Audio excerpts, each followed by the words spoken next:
Welcome to MamaFuel, the podcast that fuels every mama's heart, soul, mind, and body, and hopefully sparks a few dreams along the way. I'm Ann Ferguson, Chief Nurturer and Mama Mentor at the Centered Mama Project, and your host for this podcast. I'll be sharing real, raw, and often funny conversations with beautiful mamas from around the world to remind you that you're not alone and that you're doing amazingly on this wild journey of shepherding small humans as they make their way on our beautiful planet. Let's get started. Hello and welcome to this week's episode of MamaFuel. My name is Ann Ferguson. I am your host and I am, as always, delighted to be in your earbuds or your speakers or your car or wherever we are this week.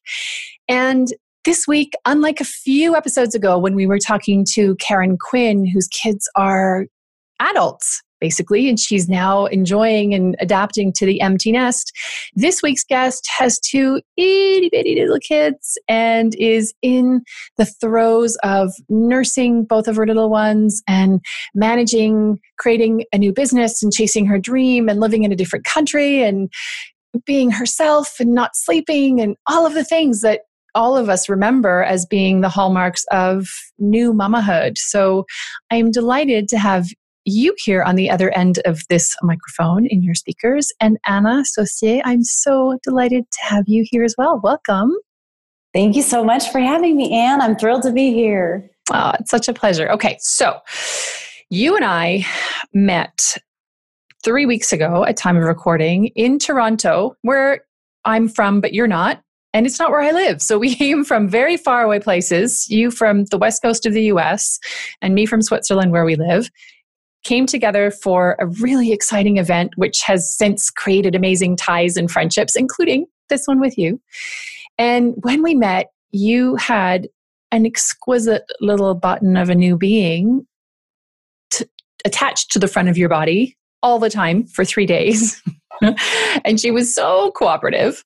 So tell us what your life looks like right now. Yeah, wow. It's really a lot different, especially in the last couple of years, because I'm a later mama. Okay. You know, I had children later. But yeah, right now she's almost 7 months old. I have a 3-year-old too. And I feel like I'm starting new businesses too. So it's like I have 3 little kids, right? Yeah. And that conference was amazing, and there were so many incredible people. And it's what really struck me too is so encouraging as a mama with a baby literally strapped to me the whole time, that I can still launch a whole new business, and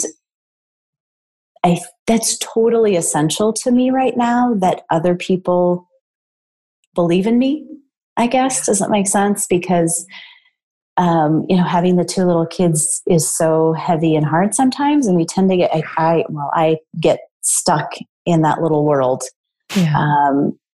because to little people, especially my 3-year-old, the smallest thing to me is a huge thing for him, and he needs me to respond to that as a huge thing in his life, but then I have other huge things going on in my life. So keeping that all in perspective, about what is a really huge thing for me and responding to what's big for him also. Mm-hmm. And also doing that in a context that isn't your natural context. It is, you're with other humans, which therefore means it's your natural context. But you are in Quebec City for the summer. You're not from there. You're from California, right? Yeah. I grew up in Arizona, but we've been in California for a long time. Yes, so that's home now. Yeah. But yeah, definitely. So juggling the little daily things in a new place as well. Yeah. Cooking meals, in a kitchen that is not necessarily my own. I don't have all my own spices, available, and navigating the places to take the kids to. But that's something that we want to value in our family is being in different places and going on those kinds of adventures, instead of stuff. It's one of our family values to live small and to go on adventures and to live in new places. But sometimes I think, though, Anne, that that is a heavier burden for mom, right? Being in a different place and still making the whole household run smoothly. I remember going on a holiday to, we call it glamping, because a while back I had a really scary food poisoning and was in intensive care and didn't know if I was going to survive. And so after that, I had lots of panic attacks related to food and related to being in different spaces. And I felt very fragile and everything was scary. And so my husband figured out that the only way we could go anywhere and do anything other than just stay home was to go glamping. So we would rent these little mobile homes. Sounds awful. They aren't. They're like little air-conditioned, gas stove, hammock on the outside, terraces, shower, full bathroom, like proper, little micro homes. And we would go away and enjoy, for those who aren't watching, I'm air quoting here, enjoy 2 weeks away. And what I realized as I was there, and I felt that I should be relaxing and I should be grateful that we were at the beach and we should, it should be so great and I should be feeling all awesome. What I was thinking and feeling was a lot of swearing in my head, that this was the same as at home, but harder, because I didn't have all the stuff and all the setup that I had. Maybe I had someone here helping me at the time, or maybe I just had the house set up with all the girls' stuff and they could play and they knew where things were. And it wasn't every 4 seconds, Mommy, where's this? Mommy, can I? Mommy, Mommy, Mommy. And these, the dangers as I saw them at the time were managed. And in this new setting, they weren't. And so it wasn't actually a holiday. It was just the same thing as at home, but harder, because I didn't have all of the buffers that I had set in place. It's different now that they're bigger. Now there's still an element of that. It's an adventure and it's an experience, and it's still not really much of a holiday. It's exactly right. It's totally true. And you have your systems at home and you have your routines. I do find though, that it helps. It's good for me. Well, being out of our comfort zone is always good for us in the long run, right? Yes. It's hard at the time, but I do find myself letting go of certain things, because when you're at home, you can control a lot of stuff, but without those controls that I'm used to, I have to let go of some things. And so just a little thing, like I get very stressed about dinner. What are we going to have for dinner? What am I going to prepare for dinner? That's a huge thing for me. For some reason in my head, I think it comes from my mom. But I just find myself letting go of that. And we grab a rotisserie chicken or we just relax more with supper because I have to let go of that. Or I had, at home, I cloth diaper the kids, but I bought a package of disposable diapers, just to lighten a few things. Yeah. And it helps me to learn to, okay, I'm going to let go of that. I'm going to let go of that. Yeah. It's the difference in context that gives you a different lens on your own choices and your own behaviors, and also a different lens on your kids' behaviors, because they will change and alter based on how the environment is, and that be that an emotional environment of how are mom and dad feeling and being with each other, and how does it feel to be around them, and also what's okay in this space and what isn't. And it really, I find the same when we go away, and we're getting ready to go away at time of publication. When I air this, I'm just checking my schedule as I talk to you. We'll be on holiday. We'll be at the tail end of our holiday. So we're going holiday again in airport. Right. Big, huge, like all of my hand air quoting. We're going away for 6 weeks. My husband will be home, so he won't be with us for most of that. But we're going away for 6 weeks, spending lots of time with family, and I'm going to be working while I'm away. And I know that when I'm away, there is going to be a new appreciation for the stuff that I take for granted, such as the organization and setup of our house, which currently is just annoying because it needs cleaning, and we've got it, there's stuff like this. It's the laundry and the you can focus on the hard stuff. But I know that when I'm away, I'm going to be thinking, oh my goodness, I love my pet so much. And oh my goodness, I love that the girls just kind of get on with things on their own more so than they can here, because they have the things that they love to do and keep them busy. The tree outside on the hill that Amelia loves to climb and goes to talk to every day. And like the things that are their touch points, you know? And it just gives, you're right, a new appreciation of all the goodness of being home.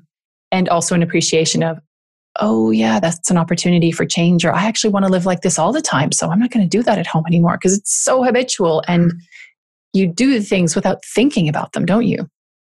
Right. I constantly wonder too, what's the best balance for the kids? Because I know that kids need some stability, I guess is the right word. But, my 3-year-old asks, can we go home to our oceanside house? But there's value also in the adventure and to going to other places, and just trying to find that right balance of giving them that comfort zone versus pushing them out. It's a constant struggle struggling with my comfort zone versus pushing out and them and the whole family together as a unit too. Yeah. And knowing that will morph and change as they go through all the different developmental phases that they go through, and your business baby goes through its developmental phases, and you go through yours, and you and your husband in your marriage go through them, and he goes through it's a constantly shifting situation where we think we get to the stage where we're pretty sure we've got things under control, and then boom, one thing changes and everything has to adapt. And that's awesome. And also, depending on where you put your energy and where you put your focus can be a lot. I wanted to mention episode number 13, where I spoke to Chantal Patton, who randomly went to primary school and high school with my brother. And I met here in Geneva, strangely. Oh, how funny. And they remember each other. And anyway, so we had a conversation in episode number 13, because she has created a YouTube channel called Growing Up Without Borders. And it's definitely one that I recommend to you and to anybody who has any kind of a traveling bug. Growing Up Without Borders. And she and her 3 kids, she has 3 daughters. I forget their ages now. I'm going to flub it. I want to say 9, 11, and 13, but they may be 12, 10, and 8. I'm not sure. So the 3 girls, mom and dad, have visited 91 countries so far. Holy cow. And they homeschool their kids. They're based here in a part of Switzerland where that's possible. It's not where we are, but it is where they've decided to set up camp. And they will travel for a few weeks at a time, even a few months at a time, and then come back and touch base here and go off again. Because for them, as you said, living small, living in a physical small way, in a sense of how much stuff they have and how much room they occupy and how much crap they carry with them when they travel. That is what they've chosen to do, so that the 5 of them go off. And she was saying in that episode, when you listen, you'll hear her. She says, when we go away for a 2-month trip, we just pack for a weekend. And then we just kind of manage on what we've brought for a weekend. Obviously, if you have a 7-month-old and a 3-year-old, it's not the same as when they're older, but they've been doing that since, if I'm not mistaken, she said since her youngest was 4 or 5.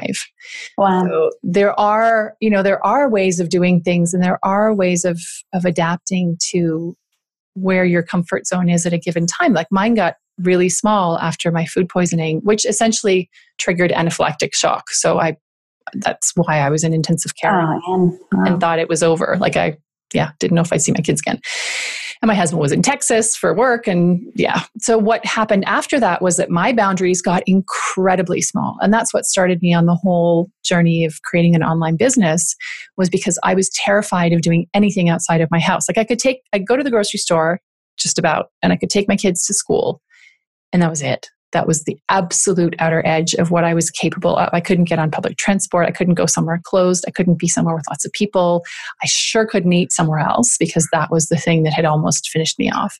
Right. And there was just no, the boundaries just drew in really, really, really, really, really tight. And that was okay. And it's over now. And they're now big, and I can fly to Toronto for the weekend and not freak out because I'm on a plane and not let my anxiety spin out. So it it's such a movable feast.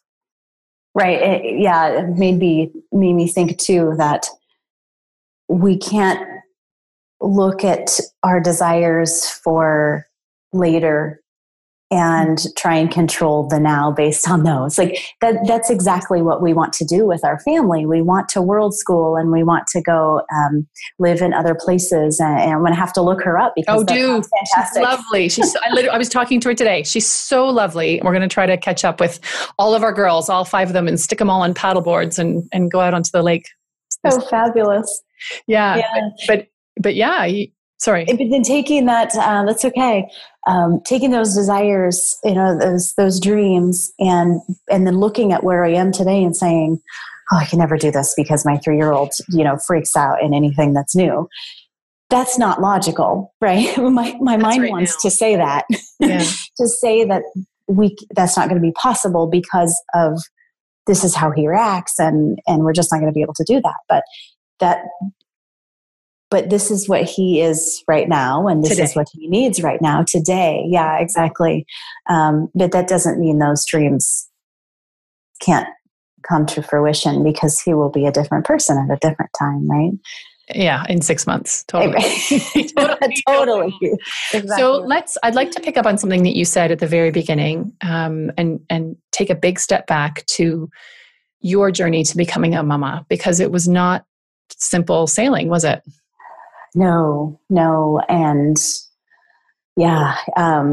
we tried to conceive for 7 years. Mm-hmm. And, it was a real struggle, personally for me.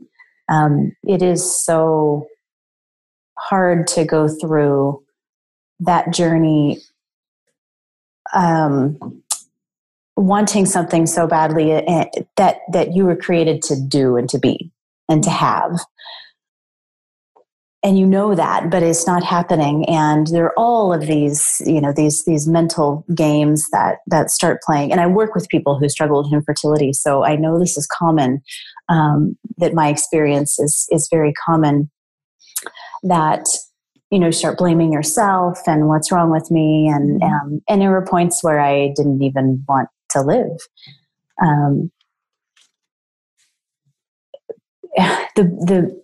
I guess the plus sides, or what I can look back and see now, is actually being grateful for that time. I mean, thank God that I can say that.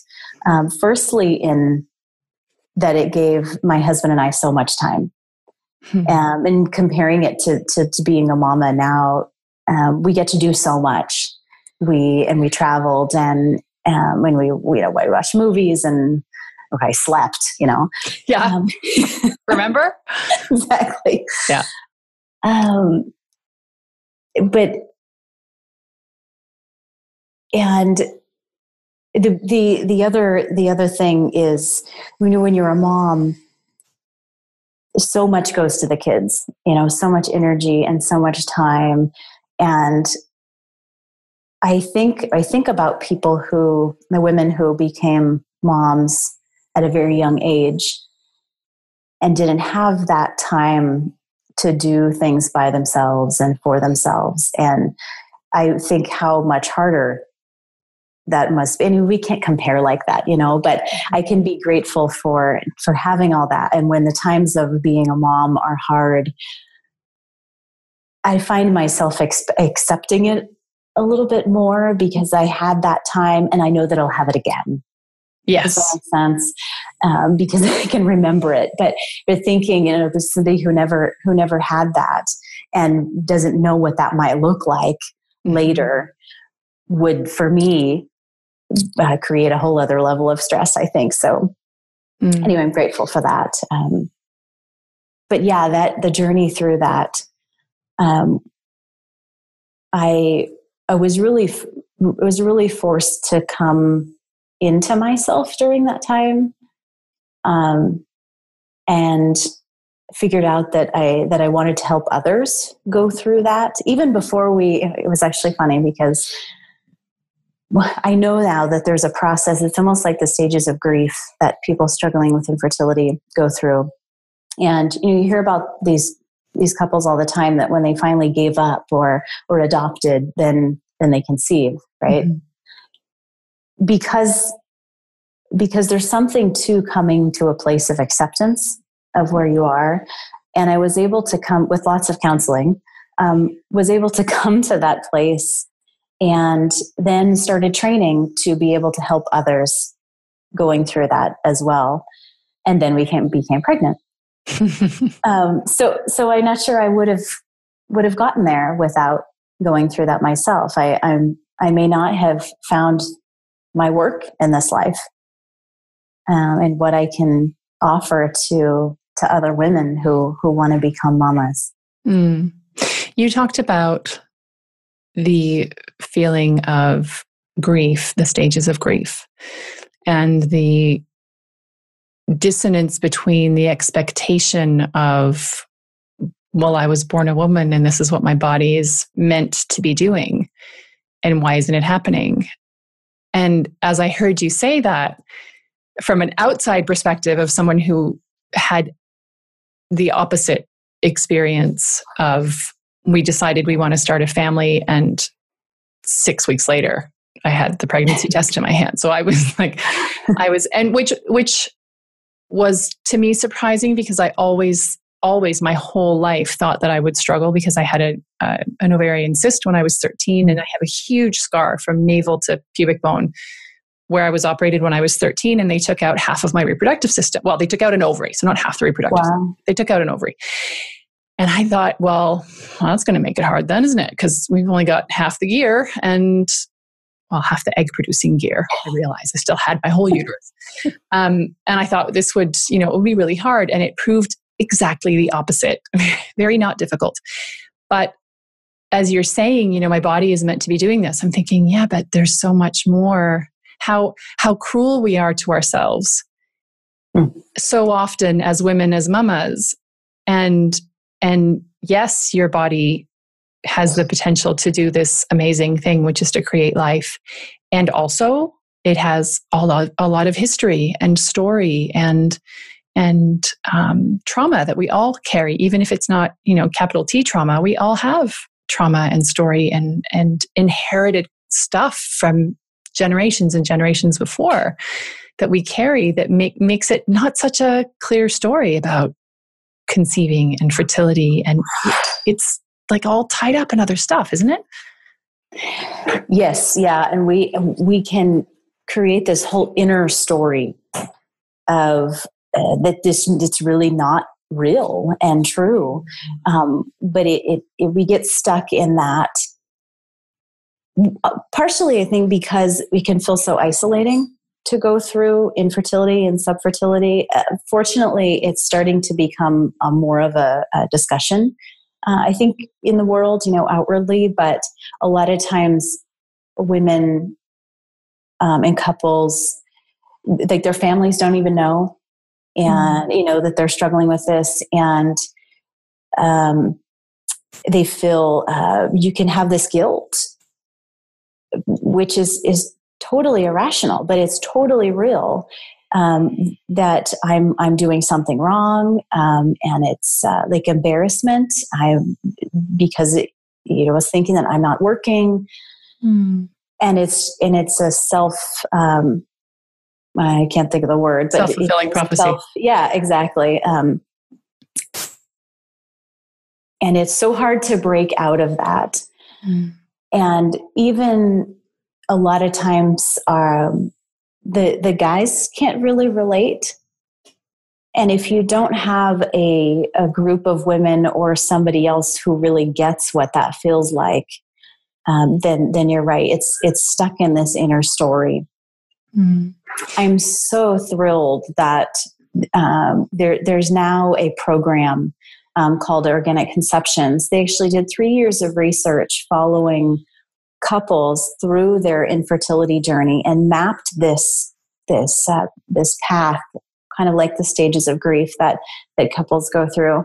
And they've created this emotional awareness program to help dig into those things and ask those real questions. Like, is this really true? Mm-hmm. What I'm thinking and what I'm feeling, and where does it come from? And to start digging into that, to break through that story, because it's that inner story inside ourselves. And then it's got this big brick wall around it because nobody's talking about it and you're not talking about it. And it needs to be broken through. Have you found that your experience of struggling with subfertility, which is a term I've never heard before, subfertility and infertility, has made you more willing to be vulnerable about other parts of now that you've become a mama? Like, are you more open to have conversations about the things that aren't sparkly unicorns and fluffy pink bunnies? I think absolutely. Well, I talk about mucus for a living, so you can pretty much. That's a good starting point. But yeah, one thing that I really learned as I was struggling with infertility, and I learned this method of charting, which helped others struggling with subfertility. But I also was helping mamas who didn't want to get pregnant mm-hmm. by using a natural method of avoiding pregnancy. And, a lot of people would say, well, how could you do that? When you want so hard to have a baby and then you're working with this mama who has 6 kids and she's done, totally overwhelmed. She's done. She can't have any more kids, or sometimes there's a physical illness, or, it's not great for mental health. And, mm-hmm. and so many, really, really good reasons. But the biggest thing that I realized, it was such a gift to me to learn this, is that I was going through something really, really hard. And they are going through something really, really hard. Mm. We're going through almost the opposite thing, but it's really very much the same. And the fact that I knew what it was like, and I know what it's like to go through something really, really hard. Mm-hmm. And that's not a really eloquent way to put it, but really, really hard. It's just, I think, the best way to put it, that I have this ability to relate to anybody who's going through something really, really hard. And yes, it totally applies to having 2 young kids as well, because that's really, really hard. It is. I confirm that there are moments that are really, really hard and that are not fun. And I remember when we met, in the lobby in front of this conference room that 600 people were pouring out of. And I sort of came to you because I had wanted to talk to you. It's like, because you had your sweet, beautiful girl in front of you, and she was just so delicious. And I just was so amazed that you had I didn't know where you'd come from or what your deal was, but there you were in this huge conference room being held and supported and witnessed and seen and present all day long. Like, they were some hella long days in that conference. They were amazing. We learned so much, and the people were incredible, and the presentations were all worth it, and they were long days. And I remember meeting you and talking about what our dreams were and what we wanted to create. And as I was telling you about MamaFuel, and I was telling you about the Centered Mama Project, tears just started. And you let me cry. Yes. Tears started pouring out of your eyes. And my story inside was like, oh crap, I made her cry. Standing there in the lobby, I didn't want to make her cry. It's okay, totally cry. But this was so not my point. I wanted to come and meet you, not bleed you of your tears. And at the time, it seemed to me that we were having a conversation about how important it is for mamas to not be isolated, so that you've made this step from isolation caused by infertility and the shame that's wrapped around that, and the vulnerability and the grief that is wrapped around that, and the self-protection, I think, as well, right? Because if you're struggling with something like infertility, you don't want people asking you every 5 seconds how it's going, I imagine. Right, that's exactly right. And it's a hard balance, because you want people to ask and to care, but not every 5 minutes, right? Yeah, you want people to care and maybe not ask, or ask, less often than they maybe want to. Like, how do you, and that will be so different for every person, because as the person on the outside of that, how do you titrate asking, and how do you, but that's the same with any with any situation, I had a conversation early on, seeing if I can find which number it was. It was episode number 8, where I spoke to my friend Judy, whose 4-year-old has an incredibly rare and very complex cancer. And we had this conversation around how do you balance, how do you need people to be with you? How do you need people to approach and to have conversations? Is it easier if they don't? And her response was, no, it's easier. Like, I want to talk about it. This is happening. I don't want to talk about just this. I want to go out for a girls' night and do things that are totally normal. And also, this is the big, black elephant that's hanging out with us all the time. And it's there. So let's say that it's there. Right. And you were talking about the conference. Let me go back to that for a second, because it has a lot to do with that, people asking and us seeing, creating this image of ourselves based on what other people are doing or not doing, or doing or not saying. Like at the conference, how, I had her and I was there all day, and I probably looked like super mama. And that's what everybody was telling me, right? But I was exhausted.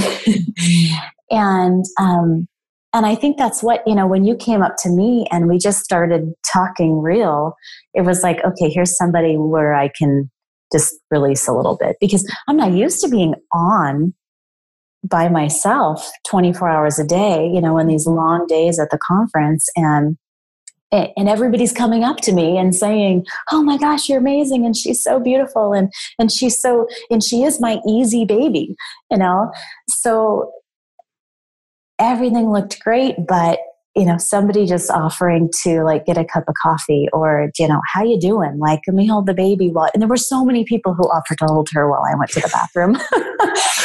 No surprise. So she was really delicious. It took me a few tries of offering to hold her before you were like, okay, it might not be calm. And meanwhile, we were besties in like 2 seconds. But yeah, but and afterwards I reflected on that, and I was thinking, gosh, I wonder if you're just being assaulted by all of these, mother hens coming and wanting to get their mitts on this beautiful little smudgy baby.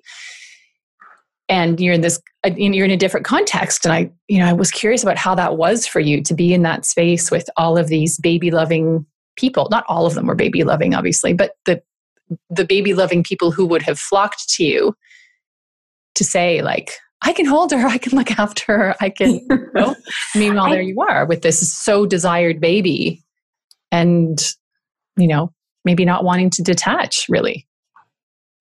I think it's when you talk about how you want people to approach, whether it's with infertility or as a mom with little kids, I think it totally helps when it's somebody who gets it.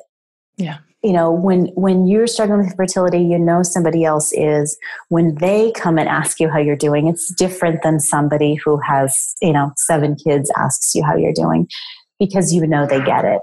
Yeah. And that's that's not their fault. It's just we need to be around people who are our tribe, and who get where we are at the time. And those are the people in our certain time of life, wherever we are, that we surround ourselves with as a support system. Mm-hmm. I mean, those people are going to be different and at different times. I thought of something and so same thing at the conference, when I had Maggie, when I knew somebody who, it's almost like you can see it on their face that they get it, let me hold her while you go to the bathroom. There's such a fine balance there, because sometimes that air of authority is so welcome. They're almost like demanding, or commanding. Yeah. Instead of, is there anything I can do? Well, I don't even have the brain power to imagine something that you can do for me right now. Probably. I don't know. Right. Exactly. I'm sure there's 10,000 things, but I don't want to think about it right now. Versus somebody who comes and says, I'm going to hold her, you get a cup of coffee, and you go to the bathroom. It's like, oh, you just gave me a plan. Yeah. I can do that. Okay. I can do that. Exactly. I'm going to follow those instructions. And I don't know how to best do that as women supporting other women. Maybe it's just to really try to be in tune with each other, to say, to be able to see, I'm going to be in command for her right now, just to give her a place to shut off her brain and just give her 5 minutes. So she can pee alone. Peeing alone suddenly becomes this like really high value thing when you have small kids. Right. You shut the door and it's like your own little retreat center in the stall. There was a meme on Facebook about getting the kids in the car and shutting the door, and that whole retreat time walking around to your side of the car. It's like, it's this big break in the 15 seconds it takes to walk around to the driver's seat. Oh, it's crazy. Yeah, totally. So you have this desire to live life physically not live life small, live an unburdened life, I think is maybe a better way of putting it, a more accurate way of putting it. Unburdened by all of the stuff that consumerism tells us we need. Otherwise, we're not valuable. Otherwise, we haven't achieved, we haven't made it. And I just look around my office and think that would be good, because I have a lot of, one of my clients calls it shelf help, all the books that I haven't yet read. I have a lot of shelf help here. And if I could just absorb it by being here. But, this choice to live a less burdened life so that you can be lighter and freer to move around. How do you actually do that on a practical level when you have a 3-year-old and a 7-month-old and businesses that you're building? You are a fertility care specialist. You are also creating something new to help other fertility care specialists establish and run their own business in a way that doesn't drive them mental, but actually makes more money than they need to just pay the babysitter. So you're doing all of these things.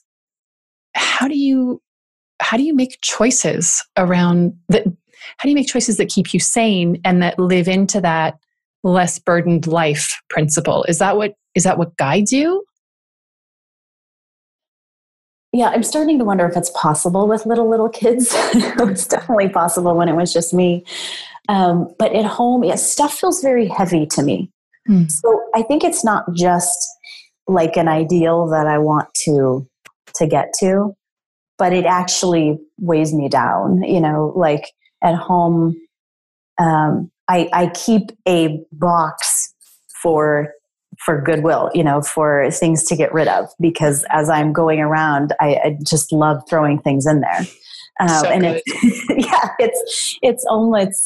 it's purifying for me, and it's almost compulsive sometimes. Like looking around, like, what can I get rid of? So in a way, it's just more. I don't know if it's my personality or innate to me, or it's purging.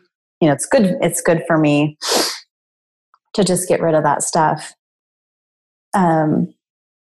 And then, just to be light. Like when I go, we're traveling, and I have my backpack, with my laptop, and it just everything's online. It is definitely a different mindset, and doing it in pieces is important too. Like I hadn't gotten to the point where I was living small, like with clothes. Mm-hmm. And recently in the last 2 years was able to get my clothes concept down to like the capsule wardrobe, mm-hmm. Which I love, and even kind of creating a daily uniform.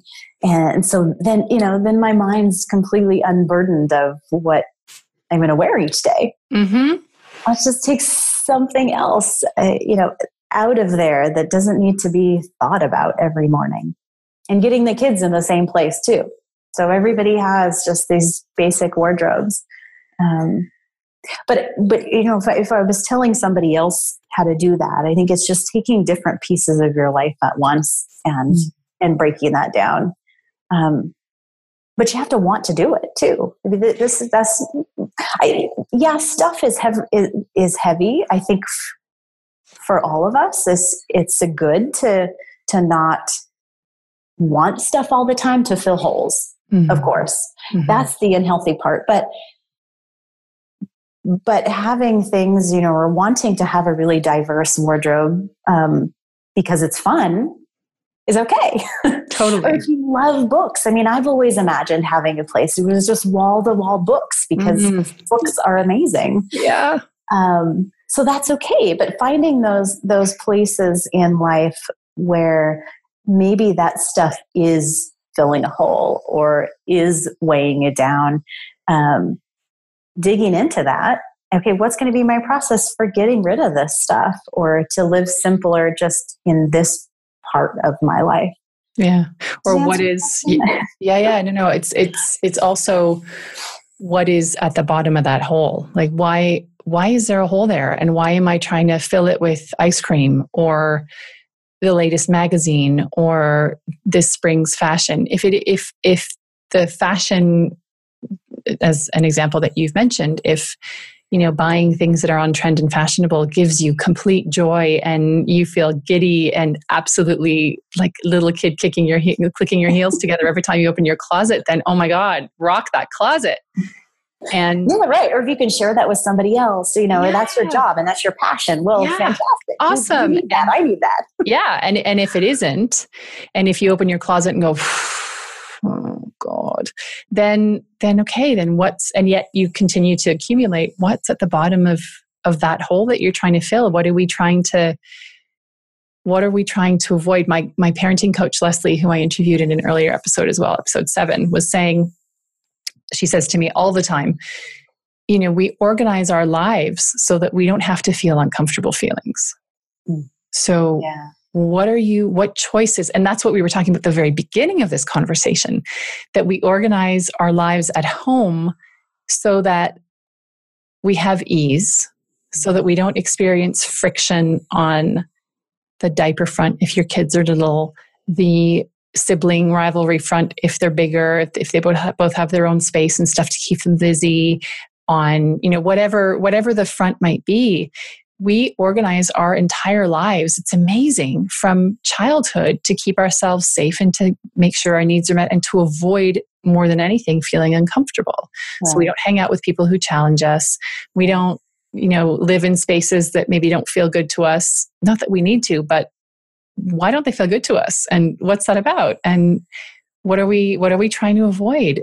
Asking that question is something that I'm gently starting to incorporate, of being able to sit with those uncomfortable feelings and seeing what happens when I drop what you were talking about earlier, which is that uber controlling type A, super mama persona, and just go, wow, I'm feeling into this right now. And that's really uncomfortable.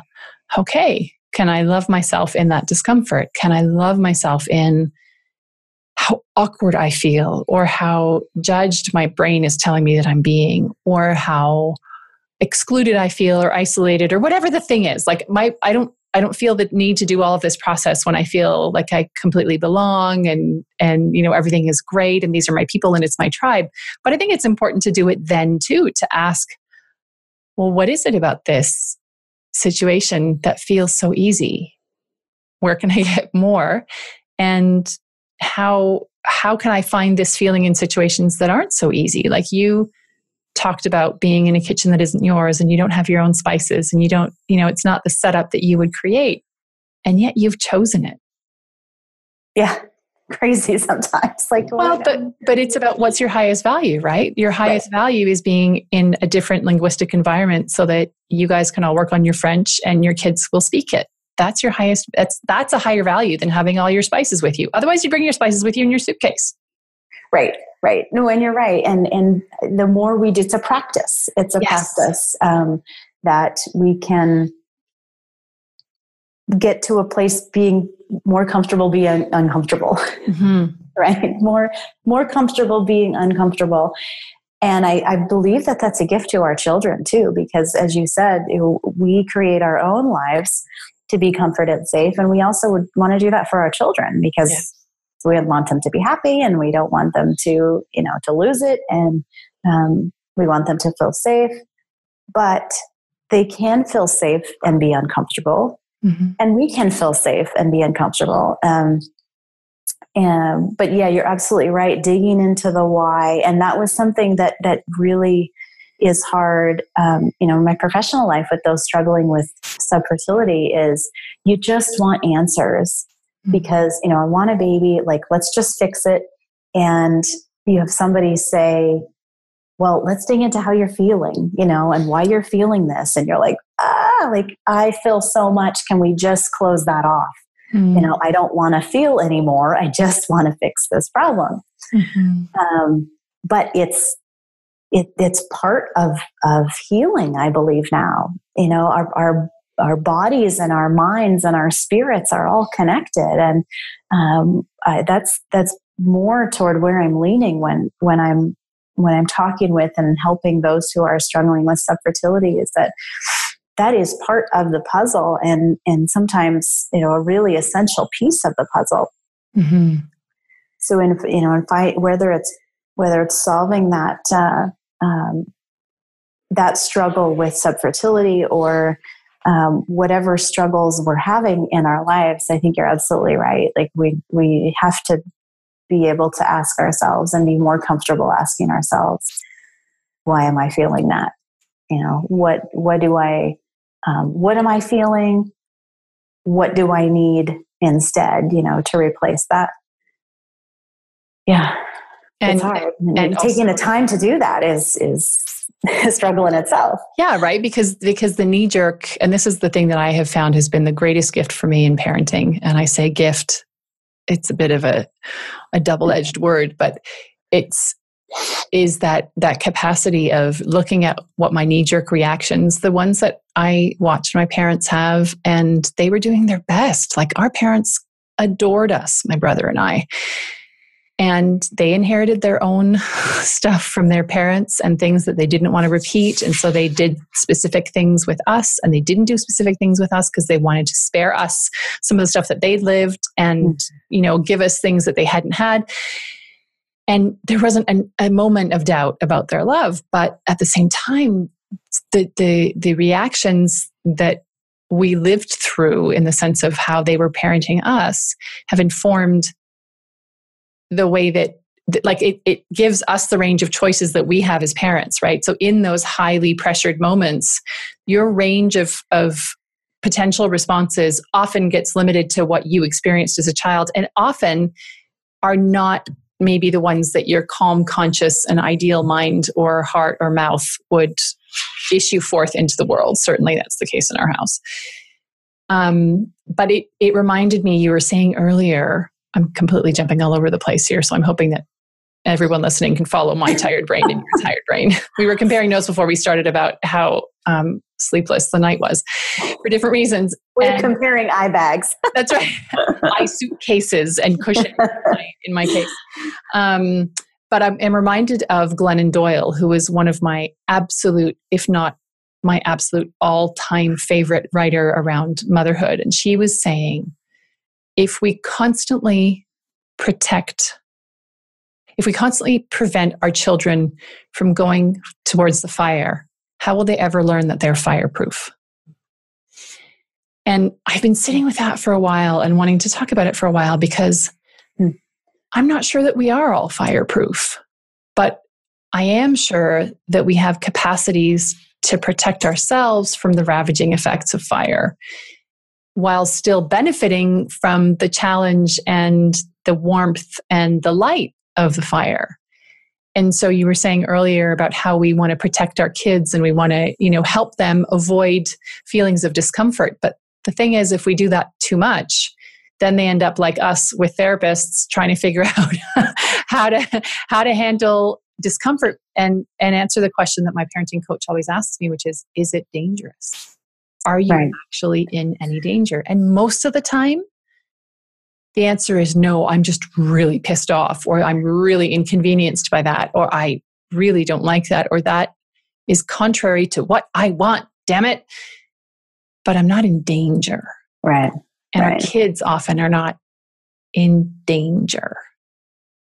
Yeah, I struggle with that constantly because I love organization and I love order and cleanliness, and it's like, and that is not my 3-year-old. I saw, and I started following this other woman. I saw on Facebook the other day, she had a great post on what she calls lazy parenting, and how we need to be more lazy parents, meaning letting our kids learn to do things on their own, right? Yeah. And I loved that term because it really is, it's tongue in cheek because it's harder. It's harder to let that go. It's harder to let my 3-year-old pour his own milk in his cereal than just grab it and do it myself. And it's harder to let him when he wants to do the dishes and there's, real danger of a glass getting broken. But her perspective was from the other end who, she has teenagers who from the beginning, she was a quote unquote lazy parent. And now they're managing the budget, the grocery budget for the whole family. And they're, totally self-sufficient because that starts at 2 years old and 3 years old, with us letting that go. And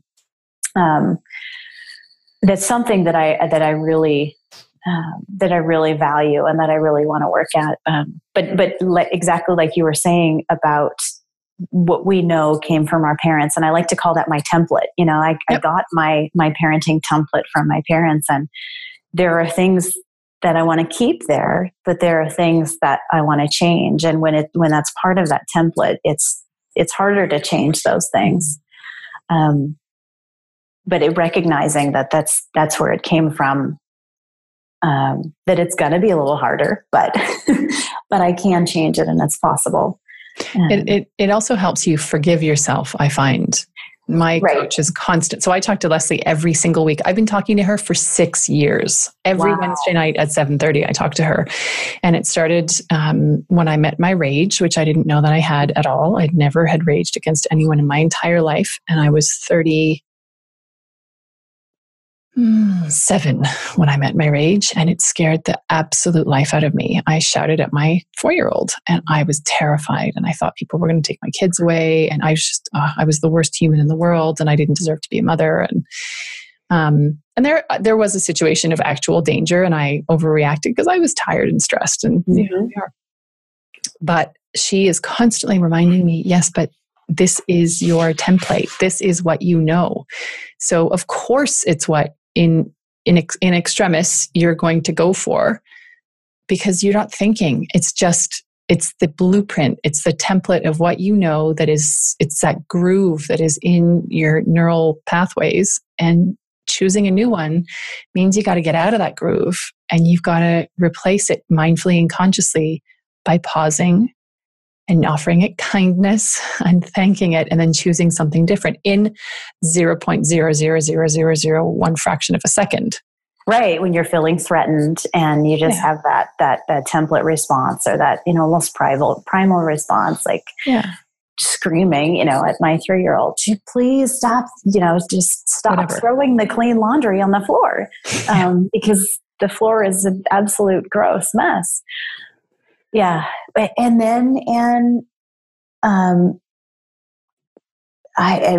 got to think there's so much value in them seeing us apologize to them too, Yeah. And I tried it, and it's even hard to do that. It's hard to come back and say, I really hate what you did just now, and I was really angry. I wouldn't say that to them, but that's what I'm feeling. Like, I don't want to apologize. I'm still upset. But I'm sorry I yelled at you. I didn't need to do that. But man, what a gift to them that is. Yeah. We do two things. One thing that I do now that they're older, because they're closing in on 11 and 9, is sometimes I'll walk away and I'll come back and I'll just sit with them and look at them and go, well, that wasn't the greatest parenting I've ever done. And they sometimes look at me and go, no, mommy, it really wasn't. And sometimes they just look at me and go, yeah, you're right.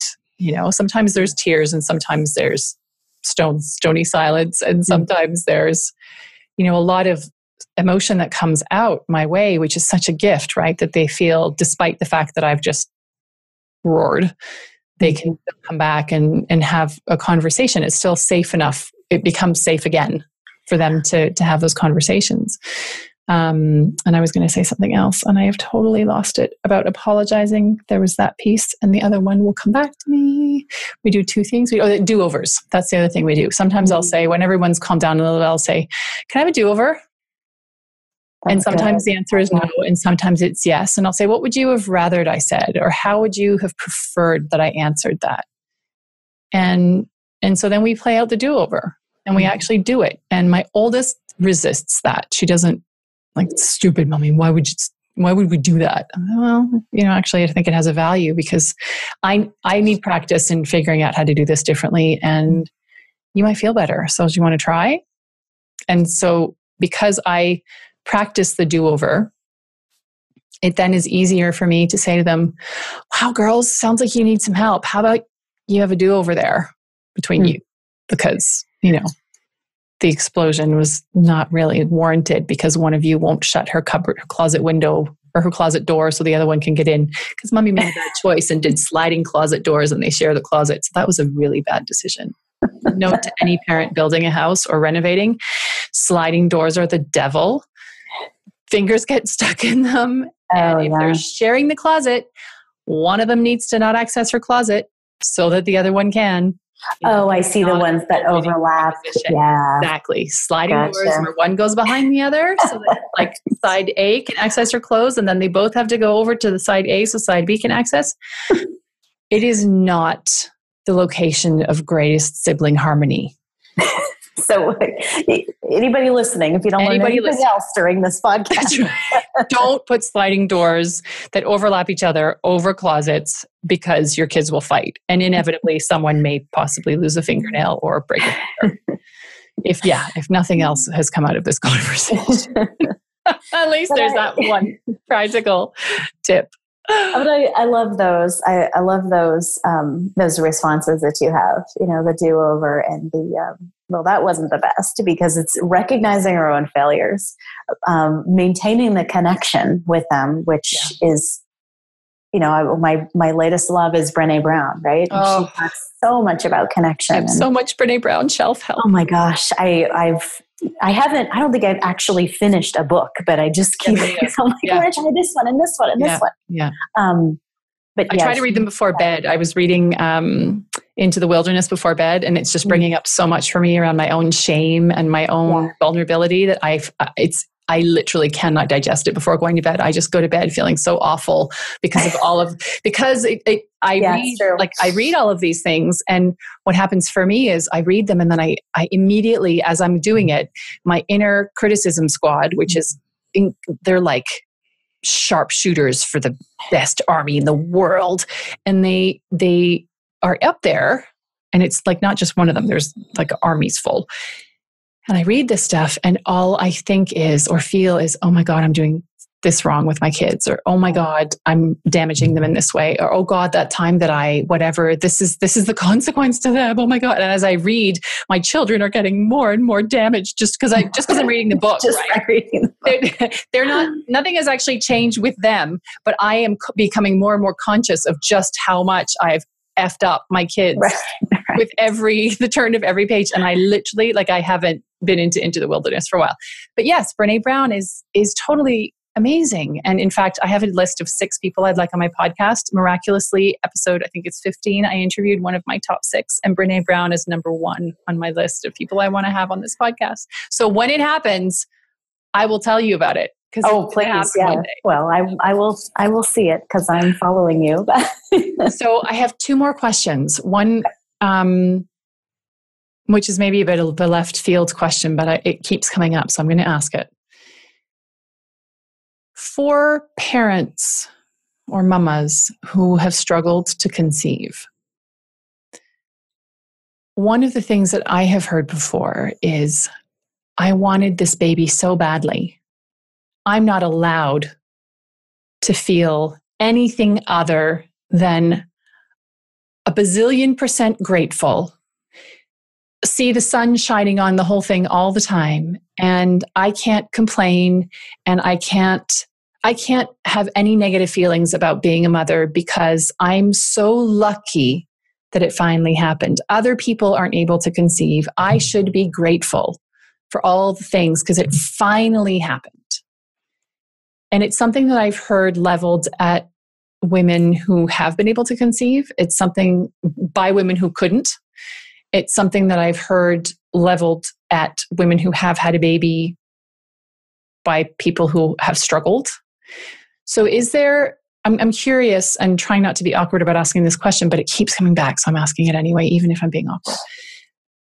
Is that something that that factors in for the mamas, for you or for the mamas that you work with? Like once you've got this baby that the conceiving of which has occupied so much energy and emotion and grief, is that a factor? I think I think that's huge. I think that's a huge consideration that, and it speaks to your sensitivity to this that came up, and then you asked about it, because we, especially those who have struggled to conceive, it becomes this utopia, to have a baby, and they're cute and they're perfect and they're beautiful and they are, but they're hard work. Yeah. And I do tend to see, particularly with my clients with my infertility clients who do get pregnant before they come to a place of acceptance of where they were, that we might not conceive. I tend to see them have even a harder time transition to the trials of parenthood, because it's not this utopia that we build up. No, it's not. It's hard and it's tiring. Tiring is a terrible word. It's exhausting. And it's just a totally different ball game that we cannot anticipate. And just like anything else, as women and moms, we have to find a way to let go of all those expectations. And those expectations of how great it's going to be and how, my kids are going to act, or how I'm going to be this perfect mom, and all of the little things that I'm going to do. As they say, we're all perfect parents until we are. Oh yeah. Right. Mm-hmm. But particularly with people who struggle to conceive, and stop telling everybody absolutely that they need to be grateful all the time or be grateful for every minute because they grow up fast. That one drives me nuts. Mm-hmm.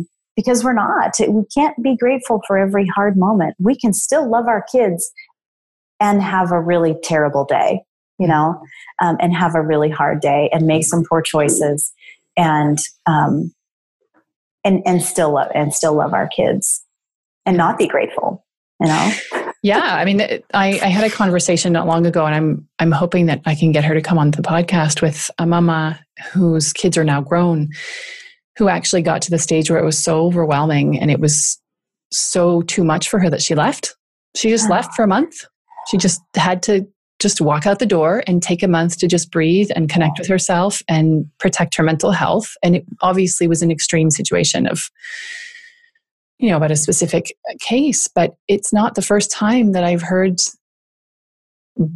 of that kind of extreme choice, because I think we don't give ourselves the tiny little pockets of grace of, oh my gosh, that was really hard. And this mama that I was talking to you about, who was one of my top 6, was Christina Kuzmich. She's the Truth Bomb mom. She used to be known as the Truth Bomb.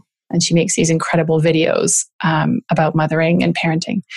And one of her most popular videos is all about how just because, not loving every single moment of mothering doesn't make you a bad parent, and doesn't mean you don't love your kids. It just means, people can have a vocation to be aid workers or doctors or artists or musicians. It doesn't mean that they love every single grueling moment of every single practice and every single hardship posting and every single 763,000 hour shift at the hospital, or like it doesn't mean you don't love the kids and you don't love being a mama and you're not grateful. It just means, and also you're human. So like, how about some pockets of grace? Yeah, absolutely. Absolutely. And with each other. I could go on and on with this conversation with you forever, but I'm conscious that often, mamas listening won't have loads of time and will be listening in different chunks. But my last question to you, I actually have written down other questions, so maybe we can pick this up again another time. But my last question to you is, you are in this really intense phase of like latched on babies who require your presence for nourishment and sleep and comfort and all of the things, and the excitement of being 3 and all the things that are so big. Where do you find your mama fuel? Yes. Well, like you were saying, the story of the mom who left, it's important that we do that fuel, get that fuel before you're at a breaking point, right? And I've had those breaking points, but have learned that even 30 minutes, I used to think it would have to be like, okay, I need a day, I need a half day, but that's not really possible with little kids. And so, but I can get so much from just an hour. And fortunately, I have a really understanding husband who gets that, okay, I need an hour, or 2. And for me, just if I can go for a run and put my earbuds in and turn it up loud, music for me is huge. So, if I can have that music in my head, and that's a big release for me. Or I also love going to the movies by myself. Oh, so good. It's such a luxury, isn't it? You just walk out with nothing in your hands other than your bag. Yeah. And you just go to the movies. You can watch the whole thing without having to go pee, or you can go pee in the middle without needing other people to look after the kids. Oh my God, it's so good. Yeah. So that's a fuel for me too. I mean, and those are my go-to things right now, because I can't have more than 2 hours really. When we use so much childcare time just to work. So, at the beginning, it's a startup, like it's just hustle time right now. So I take the 30 minutes or the hour or the 2 hours where I can get it and put the music on and go for a run or just go to the movies by myself. So good. And it gets me, but it gets me another week. I probably need that once a week, 2 weeks starts to push it a little bit. Yeah. And also finding the pockets of time where you can enjoy that music and enjoy the uplifting that you get from the music, even if your kids are there. So that's exactly right. Yeah. I can put it on, put on the music and, bust a move. Dance with them. Yeah. Exactly. Yeah. It's not purely yours and you don't have the carefreeness of it, but there is the taste. And in fact, in episode 19, Rachel Davis, who we both met at Tribe in Toronto, she was always the first one up on the dance floor, and she works with kids and families to help connect families more meaningfully through music. And yes, I remember her. Okay, she was my crazy dance partner. To her. Yeah, she was great. So for anyone who's listening, who's still with us, episode number 19 with Rachel Davis is the one where you can hear all about the power of music and connection. So Anna, where can people find you if they have questions about fertility, either that they really want to have another baby and are struggling, or want to have a baby, or have had enough and don't want to go the hormone route of preventing future pregnancies? Where can they find you? You can find me at orchidfertility.com. Perfect. Orchid Like the Flower. Small group of, Orchid Like the Flower. Yeah, we're a group of fertility care practitioners based in the San Diego area, but I'll teach long distance as well. So it's Orchid Fertility. Well, I know that this is protected, child-free, fueling and working time. So thank you so much for dedicating such a long amount of time to talk to me today. I'm really, really grateful for your presence and your candor and just meeting your beautiful heart. Thank you. Thank you, Anne. Thank you this is my first podcast. Yeah. And I'm honored that you asked me to do it. And I'm so grateful that you came up to me at the conference and have just given me the space to be me and to be real and raw with you. Thank you. Well, you real and raw are amazing. So thank you for that. And thank you for being here. Bye for now. That's it for today's episode of MamaFuel, the podcast. Thanks for listening. There's a lot more conversation, sharing, and real mama talk happening in our private Facebook group. To join us, go to www.thecenteredmamaproject.com/Facebook and make sure you say hi when you get there. If you like this episode, or if you know a mama who could use a little mama fuel, I'd love you to share this episode and to rate and leave a review. Every comment helps, and it is always a delight to hear from you. Thanks, and bye for now.